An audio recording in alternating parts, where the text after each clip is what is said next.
जय हिंद। हमारा पिछला वीडियो था मूल अधिकारों में समानता के अधिकार पर। आज का वीडियो है हमारा स्वतंत्रता के अधिकार पर। अब स्वतंत्रता का अधिकार हमारे संविधान में अनुच्छेद 19 से 22 तक दिया गया है। तो एक एक करके हम सारे अनुच्छेद देख लेते हैं। तो सबसे पहला अनुच्छेद है अनुच्छेद 19। तो ये जो अनुच्छेद 19 है इसको बैकबोन ऑफ इंडियन कॉन्स्टिट्यूशन कहते हैं। क्या कहते हैं? Backbone of Indian constitution. Backbone क्या होता है? रीढ़ की हड्डी। रीढ़ की हड्डी जानते हैं ना आप लोग? आपके शरीर में एक रीढ़ की हड्डी होती है। तो रीढ़ की हड्डी का काम क्या होता है? आपको सीधा खड़ा रखने के लिए आपको मजबूती प्रदान करती है रीढ़ की हड्डी आपकी। वैसे ही हमारा अनुच्छेद 19 भी है, ये भी हमारे संविधान को मजबूती प्रदान करता है। कैसे? मान लीजिए अगर आपके शरीर में रीढ़ की हड्डी ना हो तो आप क्या हो जाएंगे? ऐसे मुड़ जाएंगे। आपका जो सर है पैरों में आ जाएगा, आपका ऐसे झुके हुए लगेंगे। इमेजिन करिए कैसे लगेंगे। वैसे ही अगर अनुच्छेद 19 ना होता हमारे संविधान में तो ऐसे ही हमारा संविधान भी लचीला सा हो जाता बिल्कुल। अब देखते हैं अनुच्छेद 19 में क्या क्या दिया गया है। अनुच्छेद 19 में 7 पॉइंट दिए गए हैं। ये 7 पॉइंट अलग अलग डिस्कस कर लेते हैं। पहला पॉइंट क्या है? पहले पॉइंट में दिया गया है अभिव्यक्ति की स्वतंत्रता। अभिव्यक्ति की स्वतंत्रता क्या होती है?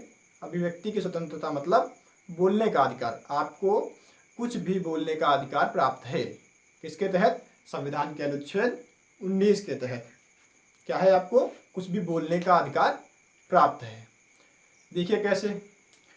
अगर मोदी जी का आप समर्थन करते हैं, मान लीजिए आप मोदी जी का समर्थन करते हैं। समर्थन कब करते हैं आप मोदी जी का? जब मोदी जी आपको 15 लाख रुपए कहते हैं, भाइयों और बहनों आपके अकाउंट में 15 लाख रुपए ट्रांसफर कर दिए जाएंगे। ऐसा कहते हैं मोदी जी? नहीं कहते हैं। अब आप लोग खुश हो जाते हैं। आप लोग क्या कहते हैं? मोदी जी जिंदाबाद, मोदी जी जिंदाबाद। ऐसा करते नहीं करते? आप लोग करते हैं। लेकिन जब वो 15 लाख रुपए आपके अकाउंट में नहीं आते हैं तो आप लोग गुस्सा हो जाते हैं। कहते हैं मोदी जी मुर्दाबाद, मोदी जी मुर्दाबाद। ऐसा करते नहीं करते हैं? बिल्कुल करते हैं। आप पुतले भी फूकते हैं मोदी जी के। क्या करते हैं? सड़कों पे चौराहों पे आप जाके पुतले फूकते हैं मोदी जी के। फूकते हैं ना? बिल्कुल फूकते हैं। तो क्या होता है कि मोदी जी हैं हमारे देश के प्रधानमंत्री। अब किसी भी देश के प्रधानमंत्री के खिलाफ अगर आप मुर्दाबाद के नारे लगाते हैं तो आपको जेल हो सकती है। और आप क्या हैं? आप हैं इंडियन, मतलब हिंदुस्तानी। आप पुतला भी फूकेंगे। केवल मुर्दाबाद के नारे नहीं लगाते हैं आप पुतला भी फूकते हैं। पर आपको जेल नहीं होती है। क्यों नहीं होती है? क्योंकि आपको अनुच्छेद 19 में बोलने की स्वतंत्रता दी गई है। आपको बोलने की स्वतंत्रता इससे प्राप्त है। अब आपको अगर बोलने की स्वतंत्रता प्राप्त है तो आपको चुप रहने की भी स्वतंत्रता प्राप्त है। हाँ भाई बिल्कुल, आपको अनुच्छेद 19 में चुप रहने की भी स्वतंत्रता प्राप्त है। यानी कि मौन रहने की स्वतंत्रता भी आपको अनुच्छेद 19 के तहत प्राप्त है। कैसे? अगर मान लीजिए आप मोदी जी का समर्थन करना चाहते हैं, बिल्कुल करिए। विरोध करना चाहते हैं, बिल्कुल करिए। आप कुछ नहीं करना चाहते, घर बैठिए, मतलब चुप रहिए। तो आपको चुप रहने का भी तो अधिकार दिया गया है। आपको कोई जबरदस्ती खींच के तो ले जाता नहीं आपको अपने घर से। कहते चलिए भाई समर्थन करिए चल के। समर्थन नहीं करते, विरोध करिए चल के। ऐसा कोई करता है? नहीं करता है। आपको नहीं करना, आप घर बैठिए। तो आपको जिसको वोट देना होता है आप देते हैं। आप कहीं भी जबरदस्ती आपको कोई खींच के नहीं जाता है। आप चुप रहना चाहते हैं, शांतिपूर्वक रहना चाहते हैं, आप रहिए। तो आपको चुप रहने का भी अधिकार आपको अनुच्छेद 19 देता है। अब आप देखते हैं आपकी मीडिया को अलग ही जलवे चल रहे हैं। मीडिया को अलग ही अधिकार प्राप्त है। क्या अधिकार प्राप्त है? कहीं भी आ जा सकती है, कहीं भी घुस जाती है। कोई भी कितना बड़ा मैटर हो रहा हो, मीडिया वाले कैमरा लेकर खड़ा पहुँच जाते हैं। पहुँच जाते नहीं पहुँच जाते? बिल्कुल पहुँच जाते हैं। कोई भी कितना भी बड़ा नेता हो, कोई बिजनेसमैन हो, उससे राष्ट्रहित का कोई भी सवाल पूछ सकती है। वो पर्सनल नहीं पूछ सकती, लेकिन राष्ट्रहित के तो सारे सवाल पूछ सकती है। अब उसको इतना अधिकार किसने दिया है? अनुच्छेद 19 ने। उसने कहा है अगर आपको बोलने की अधिकार है तो पूछने का भी तो अधिकार है। आप किसी से पूछेंगे नहीं तो बोलेगा कैसे सामने वाला? तो मीडिया को बोलने का अधिकार किसने दिया है? अनुच्छेद 19 ने दिया है। अनुच्छेद 19 ने मीडिया को बोलने का भी अधिकार दिया है और पूछने का भी अधिकार दिया है। मीडिया देखते हैं टीवी पे आप आती है, मीडिया वाले एंकर होते हैं टीवी पे, जो न्यूज़ एंकर होते हैं वो क्या करते हैं? कुछ भी बोलते हैं। उनको स्वतंत्रता प्राप्त है। कुछ भी पूछ सकते हैं सवाल, वो भी उनको स्वतंत्रता प्राप्त है। अब केवल मीडिया को ही कुछ पूछने का अधिकार नहीं प्राप्त है, आपको भी प्राप्त है। आपको किसके तहत प्राप्त है? आरटीआई के तहत। आपको आरटीआई के तहत कुछ भी पूछने का जो अधिकार है आम जनता को भी प्राप्त है। कैसे? राइट टू इन्फॉर्मेशन, ये एक कानून है, 2005 में आया था। तो राइट टू इन्फॉर्मेशन के तहत आप कुछ भी पूछ सकते हैं। आप पूछिए, देखिए कैसे। मान लीजिए, मान के लीजिए, सही एग्जांपल बिल्कुल एग्जैक्ट लेते हैं। जैसे लालू प्रसाद यादव जी हैं। इन्होंने चारा घोटाला किया तो आपको कैसे जानकारी हुई? क्योंकि आपको कुछ भी जानने का अधिकार है, आपको राइट है कि आप कोई भी इंफॉर्मेशन ले सकते हैं। तो आपने जानकारी ली, लालू प्रसाद यादव जी ने क्या किया है? चारा घोटाला किया है, तो आपने जेल कराई उनको।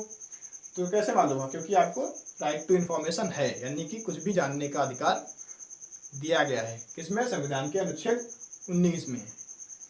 और कैसे? आप राफेल के बारे में सवाल पूछते ना, कितने का आया, किस देश से आया, किस कंपनी ने बनाया, ऐसे सवाल पूछते नहीं पूछते राफेल के बारे में? तो कहाँ से आपको स्वतंत्रता प्राप्त है पूछने की? ये अनुच्छेद 19 में है आपको RTI, राइट टू इन्फॉर्मेशन, कुछ भी जानने का अधिकार है। अब जानने का अधिकार है, कुछ भी बोलने का अधिकार है, तो दूसरा वाला क्या है? शांतिपूर्ण सम्मेलन करने का भी अधिकार है। अब मान लीजिए आप कुछ भी बोलते हैं, तो बोलने से क्या होता है? लोग आपकी बातों से प्रभावित होते हैं। तो आपसे जब कोई प्रभावित होगा तो आपके पास चल के आएगा, आपके पास चल के आएगा, बैठेगा आपसे, तो बैठेगा, क्या हो जाएगी? सभा हो जाएगी। कुछ ज़्यादा लोग आके बैठ जाएंगे आपके पास, तो क्या हो जाएगी? एक सभा हो जाएगी। तो आपको कुछ भी बोलने का अधिकार है, तो सभा करने का भी अधिकार है, मतलब शांतिपूर्वक आप सम्मेलन कर सकते हैं, बैठ के आप आराम से सभा कीजिए। अब आप सभा करेंगे, उनको कुछ बातें बताएंगे, तो वो आपकी विचारधारा से मेल खाएंगे अगर, तो आपके पास बैठेंगे। तो अगर वो आपकी विचारधारा से मेल खाते हैं तो आपको संघ बनाने का भी अधिकार है। संघ बनाने का अधिकार मतलब आप पार्टी बना लेते हैं। आप देखते हैं आपके पास सभा में बहुत सारे लोग आ रहे हैं, तो कहते लगता है चुनाव हम जीत ही जाएंगे तो क्या करते हैं? आप पार्टी बना लेते हैं। किसकी तरह? अरविंद केजरीवाल की तरीके से। तो आप पार्टी बना लेते हैं, है ना? आपने पार्टी बना ली। आप संघ भी बना सकते हैं। संघ कैसे? जैसे हमारा RSS है। RSS क्या है? एक प्रकार की विचारधारा को फॉलो करने वाले लोगों का संघ है, RSS हो गया। दूसरी क्या, कौन सी हो गई संघ हमारी? दूसरा संघ हमारा हो गया जैसे किसान यूनियन है, किसानों का एक संघ है। तो संघ बनाने का अधिकार भी हमको किससे प्राप्त है? अनुच्छेद 19 में प्राप्त है। ठीक, अब देखते हैं अगला क्या है। भारत में कहीं भी भ्रमण करने की आज़ादी आपको दी गई। आप कहीं भी भारत में आ जा सकते हैं, आपको आने जाने की स्वतंत्रता है। मान लीजिए आपको कहाँ जाना है? आपको जाना है कश्मीर घूमने। कश्मीर की वादियाँ है ना, सुंदर सुंदर, बहुत ही ब्यूटीफुल। तो आपको वहाँ जाना है, घूमने जाना है कश्मीर। आप कश्मीर जाते हैं तो वहाँ आपको बहुत अच्छा लगता है। अब आपको अच्छा लग गया तो आप क्या करेंगे? वहीं निवास करने का विचार बनाएंगे। आप कहेंगे हमको बस यहीं रहना है। तो आप वहाँ रहने के लिए आपको क्या चाहिए? आपको कहीं भी भारत में निवास करने की स्वतंत्रता आपको होनी चाहिए। तो आपको है, आप रह सकते हैं कश्मीर में। कब से? 31 अक्टूबर 2019 से, जब से धारा 370 हट गई। उससे पहले आप कश्मीर में नहीं रह सकते थे, बाकी कहीं भी पूरे देश में रह सकते थे आप, पूरे देश में कहीं भी, पर कश्मीर में नहीं रह सकते थे। लेकिन 31 अक्टूबर सन 2019 से आप कश्मीर में भी रह सकते हैं। अब आपको एक अधिकार और था, कौन सा? संपत्ति का अधिकार। अब आप कहीं भी रहना चाहेंगे तो ऐसा तो है नहीं कि फुटपाथ पर रहेंगे आप, रहेंगे नहीं रहेंगे ना, सड़क के किनारे तो रहने नहीं लगेंगे। क्या करेंगे? घर बनाएंगे। तो घर बनाने के लिए क्या चाहिए? आपको संपत्ति लेने की आवश्यकता पड़ेगी। तो क्या है? आपको संपत्ति का भी अधिकार दिया गया है। देखिए कितना सटीक तरीके से सब कुछ एक लाइन से बिठाया गया है कि सब कुछ आपको जितने अधिकार हैं, जितनी आवश्यकताएं हैं, आपको सभी पूरी हो जाए इसमें। तो इसमें आपको संपत्ति का भी अधिकार दिया हुआ है। तो आप एक घर बना लेते हैं। मान लीजिए आपकी जितनी जमा पूंजी है, सारा खर्च करके आप एक घर बनाते हैं। अब आपकी सारी जमा पूंजी तो हो गई खत्म, पर आपको खाने पीने के लिए भी तो कुछ चाहिए। भूखे तो मरेंगे नहीं, कुछ खाएंगे पिएंगे भी, तो कहाँ से लाएंगे? व्यापार और आजीविका की भी स्वतंत्रता आपको है। आप कुछ भी व्यापार कर सकते हैं, आप अपनी आजीविका चला सकते हैं। ये आपको अधिकार किसने दिया है? हमारे संविधान के अनुच्छेद 19 में दिया है।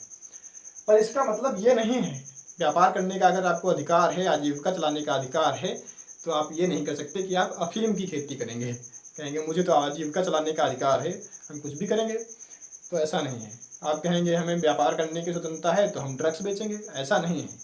आपको लिमिट में रह के करना है। देखिए क्या क्या आप नहीं कर सकते हैं वो देख लेते हैं। जैसे आपको देश की एकता के खिलाफ कुछ भी नहीं बोल सकते। आपको बोलना है, अगर बोलने का अधिकार आपको दिया गया है, पर आप देश की एकता के खिलाफ कुछ नहीं बोल सकते। आप ऐसा कुछ भी नहीं बोलेंगे जिसके देश की एकता को कोई भी आँच आए। अगर आप ऐसा कुछ बोलते हैं देश की एकता के खिलाफ, तो आप पर राष्ट्रद्रोह का अपराध लगाया जा सकता है। तो ये बात ध्यान रखनी है। आप देश की सुरक्षा के खिलाफ भी कुछ नहीं कर सकते हैं। अगर आपको कहीं भी जाने का अधिकार है, भारत में कहीं भी भ्रमण करने की आज़ादी है, तो आप जा सकते हैं, पर देश की सुरक्षा के खिलाफ नहीं जाने चाहिए। मान लीजिए आपको गलवान घाटी में जाना है, आप कहेंगे हमको देखना है चीन वाले कहाँ हैं, कहाँ बट के दिखाओ हमको भी, अपने पत्थर फेंके इनको, तो आप गलवान घाटी में नहीं जा सकते हैं। अगर वहाँ आप गए बिना आर्मी की परमिशन के, तो आर्मी वाले जानते क्या करेंगे, आपको तोड़ मोड़ के एक डब्बे में पैक करेंगे, वहीं से पार्सल कर देंगे आपके घर के लिए रवाना कर देंगे। तो आप कहीं भी ऐसे नहीं जा सकते, परमिशन लेनी पड़ेगी आपको। अगर मान लीजिए आप कहेंगे हमें तो भैया अरुण भाई ने बताया था कि हमको कहीं भी देश में जाने की आज़ादी है, तो हम RBI में जाएंगे जहाँ नोट छपती हैं, हमको देखना है, वहाँ कुछ भी जानने का अधिकार हमको दिया गया RTI के तहत, हमको जानना है नोटें कैसे छपती हैं, कहाँ छपती हैं। तो आपको ऐसा नहीं है, वहाँ जाओगे तो फिर तोड़ मरोड़ के आपको पैक करके पार्सल कर दिया जाएगा, तो आप कहीं भी जा नहीं सकते हैं। मतलब देश की सुरक्षा के खिलाफ आपकी कुछ भी नहीं कर सकते हैं। अब जनता को भी आप कोई भी नुकसान नहीं पहुँचा सकते हैं। आपको कुछ भी करने का अगर अधिकार है, मान लीजिए बोलने का अधिकार है, तो आप जनता को कोई ऐसा उल्टा सीधा नहीं बोल सकते हैं। जैसे आप मान लीजिए कहीं कोई जा रहा है, कोई व्यक्ति जा रहा है, अपने देश का नागरिक है, तो आप उसको गाली नहीं दे सकते हैं, क्योंकि वो उसके सम्मान के खिलाफ है। तो आप ऐसा नहीं कर सकते हैं। आप कहेंगे मुझे कहीं भी आने जाने की स्वतंत्रता है, अपनी कार लेके जा रहे हैं, रास्ते में कोई आदमी खड़ा है, आप उसके ऊपर चढ़ा देंगे, कहेंगे हमको तो कहीं भी जाने की स्वतंत्रता है। तो ऐसा नहीं है, आप जनता के खिलाफ भी कुछ भी नहीं कर सकते हैं, है ना। अब आता है टर्म कोर्ट। कोर्ट क्या है, ये इंपॉर्टेंट है। आप कोर्ट की अवमानना भी नहीं कर सकते हैं। क्या नहीं कर सकते हैं, कोर्ट की अवमानना भी नहीं कर सकते हैं। मतलब अगर कोर्ट आपको कोई निर्देश देता है या आदेश देता है, तो आपको उसको फॉलो करना ही पड़ेगा, ठीक है। एक केस है कोर्ट से जुड़ा हुआ, जल्दी जल्दी का है इसलिए बता देते हैं। हमारे मुख्य न्यायाधीश तो आप लोग जानते होंगे, chief justice of India Sharad Arvind Bobde जी। तो क्या होता है कि अभी लॉकडाउन में वो नागपुर जाते हैं, वहाँ एक बहुत ही महंगी मोटरसाइकिल पर वो मतलब बैठ के सवारी कर रहे होते हैं, पर उन्होंने हेलमेट और मास्क कुछ भी नहीं लगाया होता है। फोटो बढ़िया शानदार खिंचाते हैं, वो कहते हैं देखिए कितनी बढ़िया गाड़ी, कोई भी आप ही होंगे, बढ़िया गाड़ी होगी आपके पास, क्या करेंगे आप, बैठ के बढ़िया फोटो खिंचाएंगे, फोटो खींच के क्या करेंगे, सोशल मीडिया पर डालेंगे। वही उन्होंने भी किया, बढ़िया गाड़ी थी उनके पास, उन्होंने फ़ोटो खिंचाई, पर उनकी गलती क्या थी, उन्होंने हेलमेट नहीं लगाया था और मास्क नहीं लगाया था। तो हमारे एक बहुत ही फेमस हैं वकील, कौन, प्रशांत भूषण जी, तो उन्होंने क्या किया, एक ट्वीट कर दिया कि कोरोना काल में जनता न्याय के लिए तरस रही है और हमारे मुख्य न्यायाधीश बीजेपी नेता की एक महंगी गाड़ी को बिना हेलमेट और मास्क लगाए चला रहे हैं, घूम रहे हैं। तो इसमें क्या हुआ, कोर्ट की अवमानना हो गई, क्योंकि भैया वो मुख्य न्यायाधीश है, चीफ जस्टिस ऑफ इंडिया, मतलब अपने आप में पूरी कोर्ट है। तो मतलब आपने कोर्ट की अवमानना कर दी, मतलब कोर्ट के खिलाफ आप बोल गए, तो उनके खिलाफ मुकदमा होता है, स्वाभाविक है। अब उनके खिलाफ मुकदमा होगा तो कोर्ट में उनको बुलाया जाएगा, बुलाया गया, उनसे कहा गया भाई साहब आप ऐसा कीजिए, या तो केस वापस ले लीजिए या तो माफ़ी मांग लीजिए। तो ऐसा कहते हैं, क्या कहते हैं प्रशांत भूषण जी, कहते हैं देखिए भाई साहब, आप ऐसा करके अपना और मेरा और कोर्ट का सबका टाइम बर्बाद कर रहे हैं। मैं माफ़ी नहीं मांगूंगा और ना ही अपने बयान से मैं पीछे हटूंगा, क्योंकि आपने ऐसा किया तो मैंने ऐसा कह दिया। अब उनको बचाव के लिए क्या है, उनको बचाव के लिए अनुच्छेद 19 है। उन्होंने क्या कहा, अनुच्छेद 19 का हवाला देते हुए कहा कि मुझे कुछ भी बोलने का अधिकार है। तो उन्होंने अपना बचाव किया, तो कोर्ट ने इनको 1 रुपये की सज़ा सुनाई कि आपको 1 रुपये का जुर्माना देना है। तो एक तरीके से क्या हुआ, कोर्ट ने अपनी इज्जत बचाई। अब क्या है, दिया हुआ विदेशी संबंध, आप विदेशी संबंध भी बिगड़े ऐसा कुछ नहीं बोल सकते हैं, या ऐसा कोई काम नहीं कर सकते जिससे विदेशी संबंध बिगड़े। मान लीजिए आप 2 साल से बैठे हैं कोरोना के चक्कर में घर पे, कुछ भी काम धंधा नहीं कर पा रहे हैं, घर वाले अलग से ताने सुना रहे हैं, तो आप हैं भड़के हुए। अब इसी बीच अगर मान लीजिए 15 अगस्त में शी जिनपिंग जी आ जाते हैं आपके देश में मुख्य अतिथि के रूप में, तो आप तो भड़के बैठे हुए हैं। आप कहेंगे भैया उनको उल्टा सीधा को बोलते हैं, कितने कैसा कोरोना फैला दिए, मतलब ये वो फलान दिमाग आप लोग बताते हैं उनको। तो क्या किया जाएगा, आपको धर लिया जाएगा, पुलिस उठा ले जाएगी और आपकी अच्छे से तुड़ाई करेगी। तो आप ऐसा कुछ भी नहीं बोल सकते हैं जिससे विदेशी संबंध खराब हो। अब देख लेते हैं, बताया था हमने कि संपत्ति का अधिकार अब नहीं है। क्यों नहीं है, क्योंकि एक हमारे होते हैं प्रधानमंत्री मोरारजी देसाई। कौन होता है, मोरारजी देसाई जी। तो मोरारजी देसाई जी जो होते हैं, उन्होंने क्या किया था, ये संपत्ति के जो अधिकार है हमारा, इसको हटा दिया था। कहाँ से, मूल अधिकार से, पूरा नहीं हटाया, मूल अधिकार से इसको हटा दिया है। ध्यान रखना कि जो संपत्ति का अधिकार है इसको मूल अधिकार से हटा दिया है। कैसे करेंगे? संविधान में संशोधन करके। संशोधन कौन सा होगा? 44वां। तो 44वां संशोधन करके मोरारजी देसाई जी ने संपत्ति के अधिकार को मूल अधिकार से हटा दिया है। क्या कर दिया है? इसको कानूनी अधिकार कर दिया है। कानूनी अधिकार कर दिया है। तो हमारा जो संपत्ति का अधिकार है ये अब एक कानूनी अधिकार है। इतनी बात आपको समझ में आ गई कि जो हमारा संपत्ति का अधिकार है, मोरारजी देसाई की सरकार में एक विधेयक आया था जिसमें संविधान का संशोधन करके, कौन सा संशोधन? 44वां संविधान संशोधन करके मूल अधिकार जो हमारा संपत्ति का अधिकार था उसको हटा करके कानूनी अधिकार बना दिया गया है। अगला अनुच्छेद है हमारा अनुच्छेद 20। इसमें क्या दिया गया है? अपराध के दोष सिद्धि से संरक्षण। ये वही वाला है अनुच्छेद जिसमें कन्हैया कुमार के ऊपर देशद्रोह का मुकदमा हो जाने के बावजूद भी उसको सिक्योरिटी गार्ड दिए जाते हैं। यानी कि अगर जब तक आपके ऊपर अपराध साबित नहीं हो जाता है तब तक आप अपराधी नहीं माने जाएंगे। ये यही कहता है अनुच्छेद 20 कि अपराध के दोष सिद्धि से संरक्षण। जब तक आपके ऊपर अपराध नहीं साबित हो जाता है तब तक आप अपराधी नहीं माने जाएंगे। इसमें 3 पॉइंट दिए गए हैं, 3 अलग अलग पॉइंट भी दिए गए हैं। पहला पॉइंट क्या है कि नई विधि बनाकर आपको दंडित नहीं किया जा सकता है। देखिए कैसे, मान लीजिए आप जा रहे हैं रास्ते में पैदल पैदल और आपका पैर फिसलता है, आप गिर जाते हैं, ऐसे गिरते हैं, और कोई सामने जा रही लड़की है उसके ऐसे कंधे पे हाथ लग जाता है, तो क्या है? वैसे अगर जानबूझ के आपने किया तब तो अपराध है, पर आपका तो गलती से पैर फिसला है तो उसके हाथ लग गया, पर उस लड़की ने क्या कर दिया? आपके खिलाफ मुकदमा कर दिया, आपको कोर्ट में ले गई वो, तो आपके ऊपर चलता है मुकदमा चलता है, बड़ा लंबा खिंचता है, मान लीजिए 5 साल तक खिंचता है। 2021 में आपके ऊपर मुकदमा हुआ, ठीक है, मार्कर भी सही टाइम पे बंद हो जाता है। 2021 में मान लीजिए आपके ऊपर मुकदमा हुआ और वो कब तक चलता है? 2026 तक चलता है, 5 साल तक चलता है, खिंचता लंबा।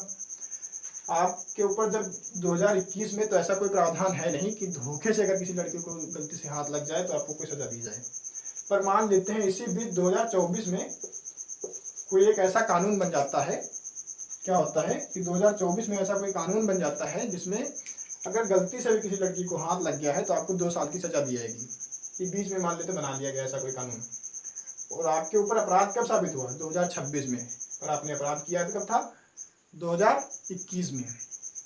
तो क्या आपको 2024 में बनाए गए कानून के तहत दंड दिया जाएगा? 2 साल की सजा आपको होगी? नहीं होगी, क्योंकि जब आपने अपराध किया था तब ऐसा कोई कानून नहीं था, ऐसा कोई प्रावधान नहीं था कि अगर धोखे से हाथ लग जाता है तो उसके लिए आपको दंड दिया जाएगा। तो ये बात आपको समझ में आ गई। अब अगर बाद में बना के नहीं दिया जा सकता है, कोई नया कानून बना के आपको दंड नहीं दिया जा सकता है, तो कोई पहले से चल रहा हुआ अगर कोई कानून होगा तो उसके लिए भी आपको दंड नहीं दिया जाएगा। जैसे मान लीजिए लड़की कहती है कि इसको तो माहिष्मती के ज़माने का दंड देना चाहिए। कैसे? कोर्ट को भी लगता है कि माहिष्मती के ज़माने का अगर दंड दिया जाना चाहिए तो क्या, तो लड़की क्या कहती है कि लड़की यानी स्त्री को हाथ लगाने वाले का हाथ नहीं काटते हैं उसका सर। तो ऐसा नहीं किया जा सकता ना, आपको क्या होगा? छोड़ दिया जाएगा। क्यों? क्योंकि 2021 में ऐसा कोई प्रावधान था ही नहीं कि गलती से अगर हाथ लग जाता है तो उसको कोई दंड दिया जाए, तो आपको छोड़ा जाएगा।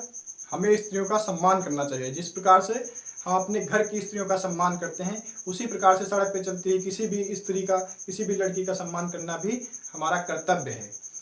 इसके लिए मैं एक ही लाइन कहना चाहूँगा, वो हाथ कंधे से कैसे जुड़ा है अभी तक, वो हाथ कंधे से कैसे जुड़ा है अभी तक, दुपट्टा जिसने कभी किसी बहन का गिराया था, और मोमबत्तियाँ जलाना मर्दानगी पे लानत है, मर्द वो है जिसने लंका जलाया था, जिसने लंका जलाया था। तो स्त्री के सम्मान के लिए ही भगवान श्री राम ने लंका का दहन किया था। इसलिए मैं कहता हूँ आपको कि स्त्री का सम्मान जरूर करें। दूसरा क्या है? दोहरे दंड से संरक्षण। आपको एक ही अपराध के लिए 2 बार दंड नहीं दिया जाएगा। मान लीजिए आपने हाथ लगाया और कानून था ऐसा कुछ, मान लीजिए 2021 में भी ऐसा कानून था कि आपने अगर किसी गलती से भी किसी लड़की को हाथ लगाया तो 2 साल की सजा आपको होगी। ये मान लीजिए 2021 में ऐसा कानून है, तो आपको 2 साल की सजा हो गई। आप 2023 में छूट के आए, क्या हुआ? 2023 में आप छूट के आए, अब 2 साल आप जेल के अंदर बंद रहे तो आपका मन क्या करेगा? बाहर जाए, पहले गोलगप्पे खाए चल के। बाहर निकलते हैं आप और ठेले पे जाके क्या करते हैं, आप गोलगप्पे खाते हैं। आप क्या करते हैं, ठेले पे जाके गोलगप्पे खा रहे होते हैं।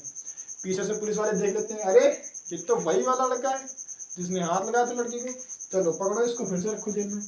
क्या ऐसा कर सकती पुलिस? नहीं, क्योंकि आपको एक बार दंड मिल चुका है, तो आप उस दंड के लिए दोबारा से आपने एक अपराध किया है उसके लिए आपको एक बार दंड मिल चुका है, तो उसी सेम अपराध के लिए, मतलब वही पहले वाला अपराध है, उसके लिए आपको दोबारा से दंड नहीं दिया जाएगा। अगर मान लीजिए आप दोबारा से फिर उससे वही गलती करते हैं, आप फिर से हाथ लगाते हैं, तो फिर से आपको मिलना वो तो स्वाभाविक है, और हो सकता है इस बार ज़्यादा मिले पहली बार से, क्योंकि अगर आप एक ही अपराध को बार बार करते हैं तो उसके लिए दंड बढ़ता जाता है।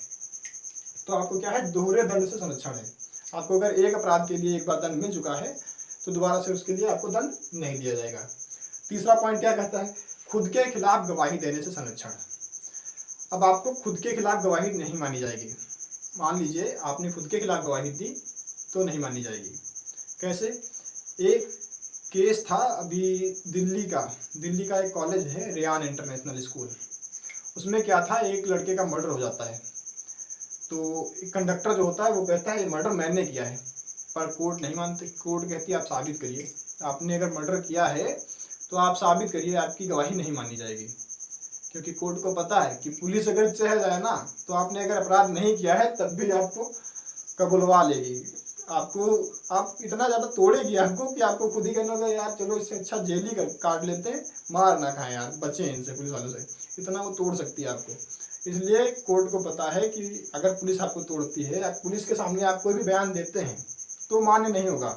मान लीजिए पुलिस ने आपको खूब तोड़ा, ले जाके लॉकअप में आपको खूब 3rd डिग्री का टॉर्चर दिया कि कबूल तूने किया अपराध। आप कहते हैं हाँ भाई मैंने किया अपराध।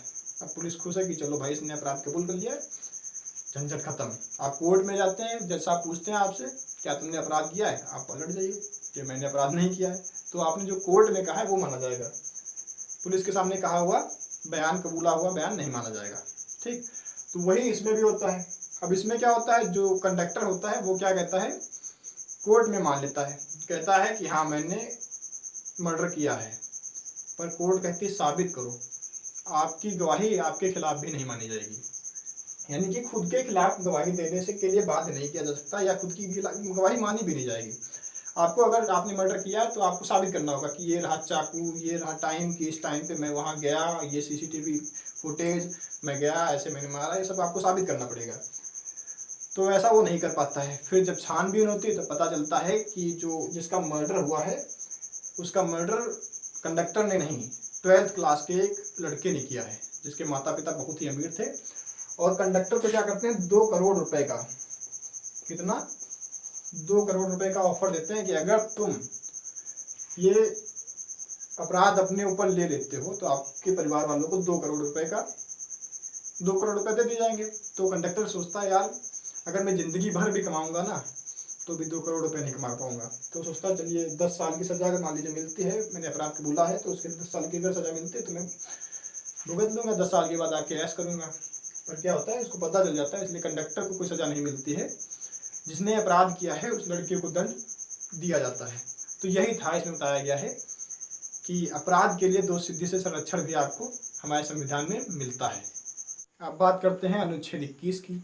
तो अनुच्छेद 21 में बताया गया है प्राण एवं दैहिक स्वतंत्रता। क्या बताया गया है, प्राण एवं दैहिक स्वतंत्रता। अब अलग अलग समझ लेते हैं, प्राण क्या है और दैहिक क्या है। तो प्राण वो है कि आप स्वयं के भी प्राण नहीं ले सकते हैं। प्राण को इस प्रकार समझिए कि आप स्वयं के भी प्राण नहीं ले सकते हैं, मतलब आप सुसाइड भी नहीं कर सकते। अगर आपने सुसाइड करने का प्रयास किया तो ये एक अपराध है। मान लीजिए आपने सुसाइड करने का प्रयास किया और आप चले गए तो वो तो अलग बात है, लेकिन आप अगर बच गए तो ये अपराध है। कुछ समय पहले यहाँ इसके लिए भी दंड भी दिया जाता था। अगर आपने सुसाइड किया और आप किसी कारणवश बच गए तो आपको इसके लिए दंड दिया जाता था। फिलहाल अभी इसके लिए दंड नहीं दिया जाता, लेकिन ये अभी भी अपराध है। क्या है, सुसाइड करना अभी भी अपराध के अंतर्गत ही आता है। तो ये हो गया प्राण। इसमें और क्या आता है, प्राण में आपका स्वास्थ्य भी तो आता है। आपका अच्छा स्वास्थ्य होगा तभी तो आपके प्राण सुरक्षित रहेंगे। तो स्वास्थ्य में क्या होता है, इसका एक केस समझिए। स्वास्थ्य वाले में अभी देखिए कोरोना की वैक्सीन लग रही है। वैक्सीन में कितना है, लाखों करोड़ों का खर्चा आया सरकार का। पर सरकार क्या आपसे एक भी रुपये ले रही है? फ्री में वैक्सीन लग रही है, तो जाइए लगवा लीजिए। तो जो फ्री में वैक्सीन लग रही है, सरकार इसके लिए आपसे एक भी रुपये नहीं ले रही है, तो क्या सरकार आपके ऊपर एहसान कर रही है? नहीं, क्योंकि आपको आपकी प्राण की स्वतंत्रता दी हुई है, और प्राण की स्वतंत्रता के अंतर्गत ही तो आता है स्वास्थ्य। आपका स्वास्थ्य अच्छा होगा तभी तो आपके प्राण का जो अधिकार है वो आपका बना रहेगा, है ना। अब स्वास्थ्य अंतर्गत एक और भी आता है, पर्यावरण। स्वच्छ पर्यावरण का भी अधिकार तो आपका हो जाता है ना। अगर पर्यावरण प्रदूषित होगा तो आपके प्राण तो खतरे में पड़ जाएंगे, आपकी जान खतरे में हो जाएगी। अब इसके लिए केस देखिए क्या होता है। आप गाड़ियों में प्रदूषण का लाइसेंस बनवाते हैं, प्रदूषण बनता है आपकी गाड़ियों का? नहीं बनता है, बिल्कुल बनता है, आप लोग बनवाते हैं। आपको अधिकार दिया गया है, अगर किसी की गाड़ी ज़्यादा प्रदूषण फैला रही है तो आप उसकी गाड़ी को पकड़वा सकते हैं, क्योंकि ये आपके प्राण की बात है। प्राण बार बार मैं कह रहा हूँ, जान समझ लीजिए, आपकी मतलब खुद की जो जान है, जिंदगी आपकी, है ना। तो आपके जान का खतरा हो जाता है किससे? प्रदूषण से। तो आप किसी की गाड़ी को पकड़वा सकते हैं, थाने में कंप्लेंट कीजिए कि फलाने आदमी की गाड़ी है और वो बहुत ज़्यादा धुआं निकला आ रही है, मतलब प्रदूषण इससे फैल रहा है। तो आप क्या कर सकते हैं? उसकी गाड़ी को थाने में पकड़वा सकते हैं। आप देख लीजिए दैहिक क्या होता है। दैहिक में आ जाती है आपकी निजता। ये थोड़ा मजेदार है। क्या है इसमें? निजता आ जाती है। निजता में क्या आता है? निजता में आता है आपकी प्राइवेसी। निजता क्या होता है? आपकी प्राइवेसी। तो इसमें आता है आपकी प्राइवेसी। प्राइवेसी क्या होता है? मान लीजिए आप एक शादीशुदा आदमी हैं, आपकी पत्नी भी है, शादीशुदा है तो पत्नी आपकी होगी। तो अगर आप पत्नी है तो आपका पति होगा कोई। केस ले लीजिए मतलब समझ लीजिए आप अगर शादीशुदा हैं तो यहाँ पे अगर मान लीजिए आपकी पत्नी को आपके ऊपर शक हो जाता है कि आप किसी दूसरे से बात कर रहे हैं, तो क्या कहती है? लाइए जी फ़ोन दीजिए अपना। आप क्या करते हैं? लीजिए जी फ़ोन ले लीजिए। आप फ़ोन दे देते हैं, आप हैं चतुर चालाक, आप फ़ोन दे देते हैं। वो पुटर पुटर उसमें करती है, फिर देखते उसमें पासवर्ड लगा हुआ है, तो कहती पासवर्ड बताइए जी थोड़ा। आप क्या कहते हैं? पासवर्ड तो हम नहीं बताएंगे, ये तो हमारी निजता है, ये हमारी प्राइवेसी है। अब वो क्या करती हैं? अच्छा जी हमारे साथ चीटिंग, केस करेंगे तुम्हारे ऊपर। कोर्ट में ले जाती है आपको, आपके ऊपर केस कर देती हैं। क्या कहते हैं जैसा आपसे? जैसा आप देखिए ये हमको अपना पासवर्ड नहीं बता रहे हैं, जैसा आप क्या कहेंगे? बहन जी आप ये नहीं जानती हैं कि भाई साहब को अनुच्छेद 21 के तहत निजता का अधिकार प्राप्त है। ये अगर अपना पासवर्ड ना भी बताएं तो चलता है। मतलब अगर ये आपको बताना चाहें तो बता सकते हैं, पर अगर नहीं बताना चाहते हैं तो ये इनका अधिकार है, वो अपना पासवर्ड ना बताएं, नहीं बताएंगे आपको, आप कुछ भी नहीं कर सकते उसके लिए। तो ये उनकी हो गई निजता। ये तो आपको समझ में आ गया होगा। अब बात कर लेते हैं, एक और अनुच्छेद है जो कि इसमें जोड़ा गया है। कौन सा? इसी में जोड़ा गया है, एक पार्ट है इसका, अनुच्छेद 21 का ए पॉइंट करके, ये बाद में जोड़ा गया है, पहले नहीं था, पहले 21 ही था, बाद में 21 का ए जोड़ा गया। इसमें क्या है? शिक्षा का अधिकार। क्या है? शिक्षा का अधिकार। अभी शिक्षा का अधिकार क्या है और ये आया कैसे? तो सबसे पहले बात कर लेते हैं शिक्षा का अधिकार आया कैसे, क्योंकि पहले तो था नहीं, ये बाद में आया है। अभी बाद में कैसे आया? तो जहाँ हम लोग यूपी वाले इंटरफेयर करते हैं ना, वहाँ सब सारे कानून बदल जाते हैं। जहाँ मतलब कहते हैं ना अमिताभ बच्चन, हम जहाँ खड़े होते हैं लाइन वहीं से शुरू होती है, मतलब हम जहाँ जाते हैं वहाँ कानून हमारे चलते हैं, हम यूपी वालों के। तो यूपी वालों ने क्या किया? एक लड़की थी भोली सी, अनजानी सी, नहीं अनजानी नहीं थी, जान पहचान वाली थी, मतलब जान पहचान वाली जानकार थी। क्यों? क्योंकि वो यूपी वाली थी। नाम क्या था? मोहिनी जैन। तो ये मोहिनी जैन भाई आती है कर्नाटक में मेडिकल कॉलेज में अपना एडमिशन कराने। तो कर्नाटक में क्या था? कर्नाटक में एक ऐसा कानून आया था 1984 में, एक कानून आया था प्राइवेट मेडिकल कॉलेजों के लिए। किसके लिए? प्राइवेट मेडिकल कॉलेजों के लिए। क्या कानून था इसमें? इसमें एक कानून था कि अगर कोई सरकारी कोटे का बच्चा है, क्या होगा? सरकारी कोटे का, तो उसकी फीस क्या होगी? उसकी फीस होगी 2000 रुपये। कब की बात है ये? 1984 की। अगर वो सरकारी कोटे का बच्चा है तो उसकी फीस 2000 रुपये होगी। अगर वो प्राइवेट कोटे का है, किसका है? प्राइवेट कोटे का है और वो कर्नाटक का ही है। कहाँ का है वो? कर्नाटक का। अगर वो प्राइवेट कोटे से एडमिशन करा रहा है और कर्नाटक का ही है तो उसकी फीस कितनी होगी? 25,000 रुपये। अंतर देख रहे हैं? तो सरकारी कोटे से अगर आपको एडमिशन मिलता है तो 2,000 रुपये आपकी फीस है। अगर प्राइवेट कोटे से आपको एडमिशन मिलता है और आप कर्नाटक के ही रहने वाले हैं, कर्नाटक की बात हो रही है, कर्नाटक में कानून आया था, तो अगर आप कर्नाटक के ही रहने वाले हैं तो आपकी फीस क्या होगी, प्राइवेट कोटे से 25,000 होगी। लेकिन अगर आप कहीं बाहर से आते हैं, क्या होता है, आप प्राइवेट कोटे के तहत एडमिशन भी कराते हैं और होते हैं आप बाहर के, कहीं अलग के हैं, तो आपकी फीस कितनी होगी, आपकी फीस होगी 60,000 रुपये। अंतर देख रहे हैं कितना ज़्यादा, 25,000 और 60,000, तो यही मैटर हो जाता है। अब जो मोहिनी जैन जी हैं, ये जाती हैं, कहाँ जाती हैं, कर्नाटक में एडमिशन कराने अपना। तो वहाँ जब एडमिशन कराने गई तो इनको पता किया, इनको मालूम हुआ कि यहाँ जो फीस है हमारी यूपी वालों के लिए या किसी भी दूसरे राज्य के स्टूडेंट के लिए 60,000 रुपये फीस है। तो अब ये भड़क जाती है, तो अच्छा इतना ज़्यादा क्यों, दूसरों का, उनका कर्नाटक वालों का 25,000, मेरा 60,000, ऐसा क्यों भाई, हम भी तो इसी देश के रहने वाले हैं, अलग अलग कानून क्यों, ऐसा इतना ज़्यादा भेदभाव क्यों। तो चले जाते हैं कोर्ट। अब कोर्ट में एक मुकदमा होता है, देखिए इसको कोर्ट केस को क्या कहते हैं, मोहिनी जैन बनाम क्या होता है, कर्नाटक राज्य, इसको KR ऐसे लिख देते हैं, शॉर्टकट में समझ लीजिए। तो इन्होंने केस कर दिया, कब, 1992 में मोहिनी जैन जाती हैं और कोर्ट में केस कर देती हैं कर्नाटक राज्य के खिलाफ। तो इस कोर्ट केस को क्या कहते हैं, मोहिनी जैन बनाम कर्नाटक राज्य। कब हुआ था, 1992 में। अभी जाती हैं कोर्ट में, जज साहब के सामने, कहते हैं जज साहब ये बताइए कि हमको अनुच्छेद 21 में प्राण की स्वतंत्रता और दैहिक स्वतंत्रता है कि नहीं। जज साहब कहते हैं बिल्कुल है, आपको स्वतंत्रता मिली है।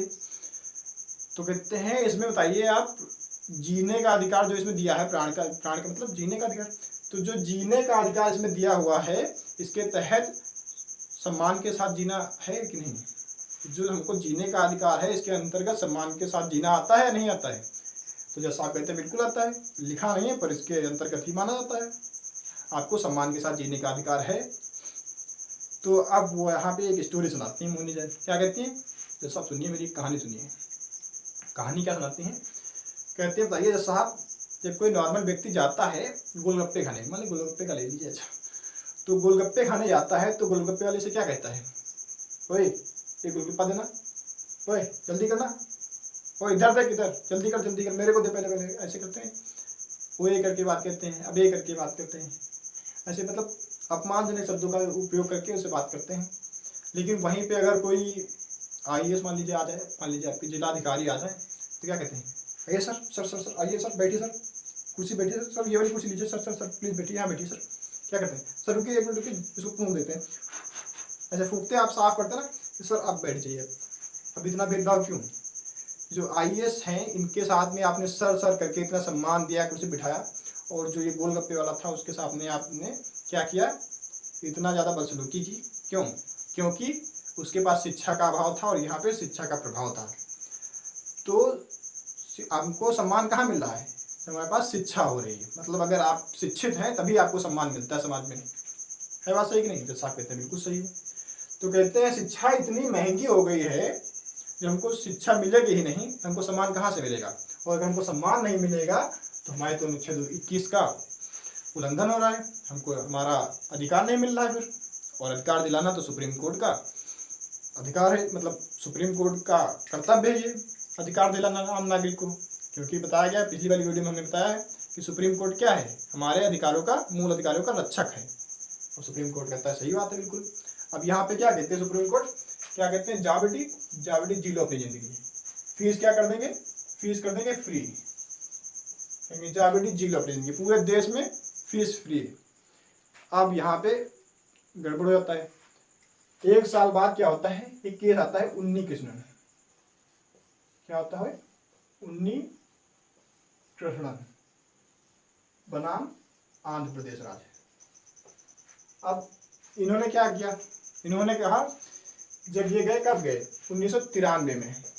अब ये जो 1993 में जाते हैं कोर्ट में, अब कहते हैं जज साहब ये बताइए, हमको अनुच्छेद 19 के तहत आजीविका चलाने का अधिकार है कि नहीं। जज साहब कहते हैं बिल्कुल है। तो कहते हैं बताइए, कि जो हमने प्राइवेट कॉलेज खोल रखा है इसको आपने फ्री कर दिया है बिल्कुल, अब फीस नहीं लेंगे तो हमारी आजीविका कहाँ चलेगी, हमारे तो बीवी बच्चे भूखे मर जाएंगे। तो साहब कहते बात तो आपकी सही है, पर कहते बात तो मोहनी जैन की भी सही थी और ये भी सही है, क्या किया जाए। कहते अच्छा ठीक है आप प्राइवेट वाले हैं, आप फीस लीजिए, पर सरकार को एक निर्देश देते हैं कि सरकार कुछ ऐसा प्रावधान करे जिसमें फ्री शिक्षा दी जा सके और जल्द से जल्द ऐसे प्रावधान किए जाए। तो सरकार कहती ठीक है, 1993 में आया, सरकार कहती है हम जल्द से जल्द इस पर कोई निर्णय लेंगे। तो सरकार ने निर्णय लिया, क्या निर्णय लिया, हमारे संविधान में 21A जोड़ दिया। क्या है इसमें, शिक्षा का अधिकार, कहा सभी को शिक्षा का अधिकार मिलेगा, जाओ सबको शिक्षा का अधिकार मिल रहा है। कब से मिला, 2002 से। देखिए कितनी जल्दी हो गया, 1993 में कहा था, 2002 में कानून बन गया। 9 साल लग गए, 9 साल तो कितना छोटा सा टाइम है, आप सो के उठिए, 9 साल में आप सो के उठेंगे, इतना कम टाइम है 9 साल का। तो आपको मिल गया शिक्षा का अधिकार, लेकिन यहाँ पे आपको शिक्षा फ्री नहीं मिली ना, 9 साल में भी आपको शिक्षा नहीं मिली, अभी शिक्षा कब मिलेगी। अब क्या होता है, इसके बाद में कानून बनता है इसके लिए। क्या कानून बनता है, आपको याद होगा, कानून बनता है 2009 में। क्या होता है, सर्व शिक्षा अभियान, याद होगा आपको, सर्व शिक्षा अभियान, सर्व शिक्षा अभियान आपने देखा होगा। सरकारी स्कूलों में क्या होता है, एक पेंसिल बनी होती है, उस पर 2 लड़के बैठे होते हैं, एक तरफ लड़का एक तरफ लड़की, ऐसे बैठे होते हैं। क्या होता है, लोगो होता है सर्व शिक्षा अभियान का। आया 2009 में, लागू कब से होगा, तो 2009 आप याद रहे ना याद रहे, लेकिन 2010 याद रखिएगा, क्योंकि सर्व शिक्षा अभियान 2010 से लागू हुआ था। कब से लागू हुआ था, 2010 से। इसमें क्या कहा गया था कि 6 से 14 वर्ष तक के बच्चों को फ्री शिक्षा दी जाएगी, सबको नहीं मिली। यहाँ पे क्या था, प्राइवेट मेडिकल कॉलेज, यानी ग्रेजुएशन और पोस्ट ग्रेजुएशन की बात हो रही, लेकिन यहाँ क्या कहा गया है, 6 से 14 वर्ष तक के बच्चों को फ्री शिक्षा दी जाएगी। तो ऐसे ही चलता है अपने देश में, ऐसे ही बनाते हैं कानून। कोर्ट ने कहा जल्द से जल्द कोई प्रावधान करे सरकार, सरकार ने बहुत जल्द किया। 1993 में सरकार ने कहा, 2002 में सरकार ने, यहाँ पे कोर्ट ने कब कहा, 1993 में। सरकार ने क्या किया, 2002 में कानून ला लिया। क्या किया, हमारे संविधान में शिक्षा का अधिकार जोड़ दिया। उसके बाद में शिक्षा हमको मिली कब, आधी अधूरी, 2010 में। 2010 से हमको क्या मिला है, 6 से 14 वर्ष तक के बच्चों को फ्री शिक्षा मिलती है सरकारी स्कूलों में, मिलती भी, देखते नहीं बच्चे जाते हैं फ्री में पढ़ने जाते हैं, मिड डे मील भी मिलता है, बैग भी मिलता है, कपड़े भी मिलते हैं, ड्रेस, सारी व्यवस्था मिलती है। तो किसके तहत, सर्व शिक्षा अभियान के अंतर्गत, जो कि 2010 में आया था। तो ये है हमारी शिक्षा का प्रोसेस। अब बात करते हैं अनुच्छेद 22 की।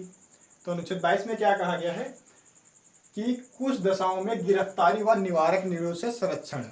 क्या है, कुछ दशाओं में गिरफ्तारी व निवारक निरोध से संरक्षण। तो गिरफ्तारी तो आपको पता है, पुलिस आएगी आपको पकड़ेगी, ये आपकी गिरफ्तारी हुई, इससे संरक्षण आपको, पुलिस आके डायरेक्ट आपको ऐसे पकड़ नहीं सकती, ये आपको संरक्षण प्राप्त है। इसके तहत मूल अधिकारों के तहत अनुच्छेद 22 में आपको बताया गया है कि आपको पुलिस आके ऐसे ही पकड़ नहीं सकती, क्योंकि गिरफ्तारी से संरक्षण है। अब ये टर्म आता है निवारक निरोध, ये नहीं समझ में आया होगा, ये हम बता देते हैं क्या है। निवारक निरोध वो होता है, ये भी गिरफ्तारी होती है, लेकिन ये इस प्रकार की गिरफ्तारी है जिसमें आपको कारण तक जानने का अधिकार नहीं होता है। मतलब पुलिस आएगी, आपको धर लेगी, ले जाएगी, आपको ये तक नहीं बताएगी कि आपको किस अपराध में धर लिया गया है। ठीक है, तो ये है निवारक निरोध। ठीक, तो इसको और भी अगर डिटेल में समझना है तो ऐसे समझिए, इलेक्शन आते हैं हमारे यहाँ, जब इलेक्शन आते हैं तो इलेक्शन के दौरान कुछ लोग होते हैं, आचार संहिता लगते ही उनको धर लिया जाता है। हर बार जब इलेक्शन आते हैं तो वो हर बार धर लिए जाते हैं। क्यों, क्योंकि उन्होंने कुछ पिछले पंचवर्षियों में या पिछली बार जब इलेक्शन हुआ होगा या उससे पहले जब हुआ होगा इलेक्शन, तो उन्होंने कुछ ऐसा कृत्य किया होगा जिससे गड़बड़ी मचाई होगी।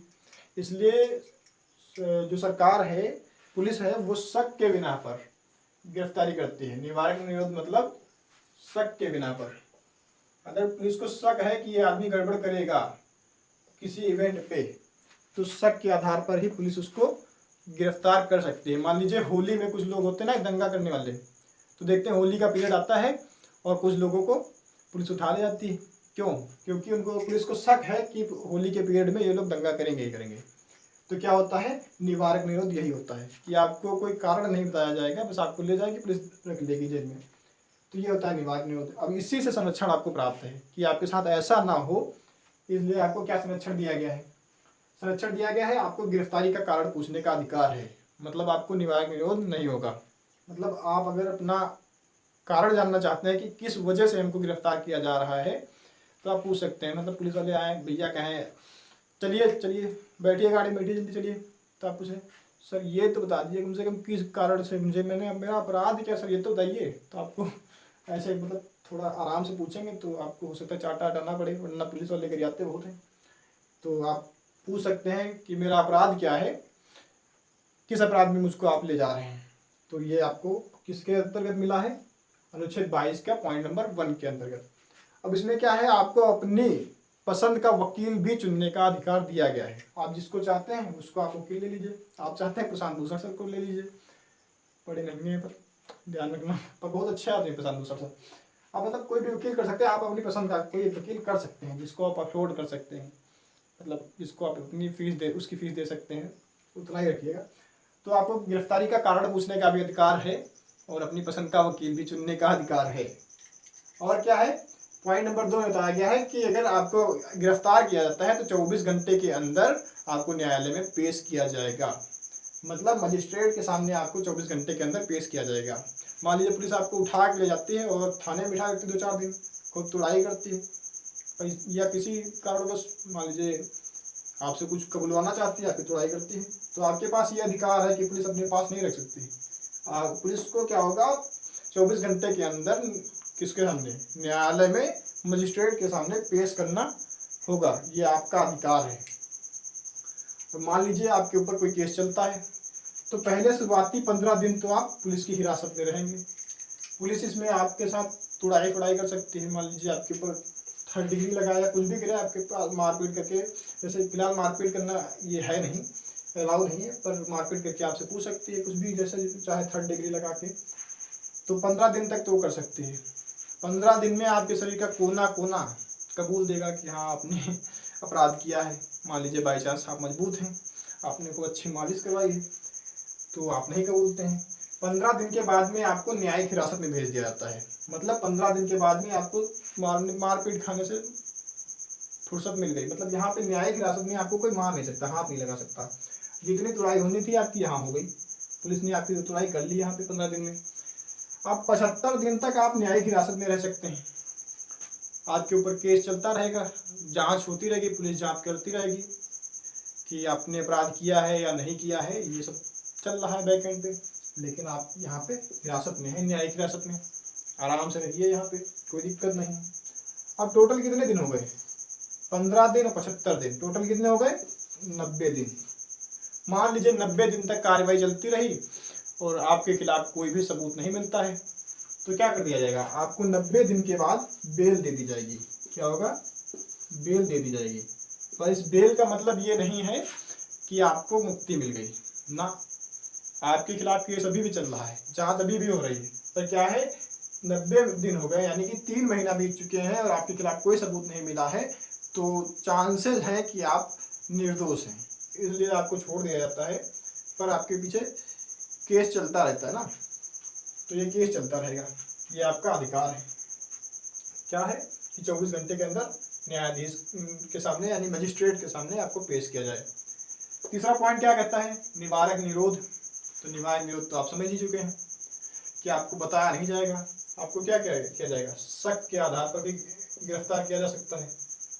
आप होली में दंगा करते हैं, हर बार धर लिए जाओगे होली में, अगली बार आप इलेक्शन में दंगा करते हो, हर बार अगली बार धर लिए जाओगे इलेक्शन में, वोट नहीं डाल पाओगे, क्या होगा, यही निवारक निरोध है। अब इसमें आपको ये कारण भी नहीं बताया जाएगा क्यों धरे जा रहे हो, बस पुलिस आएगी, उठाएगी, ले जाएगी, ये पुलिस का अधिकार है।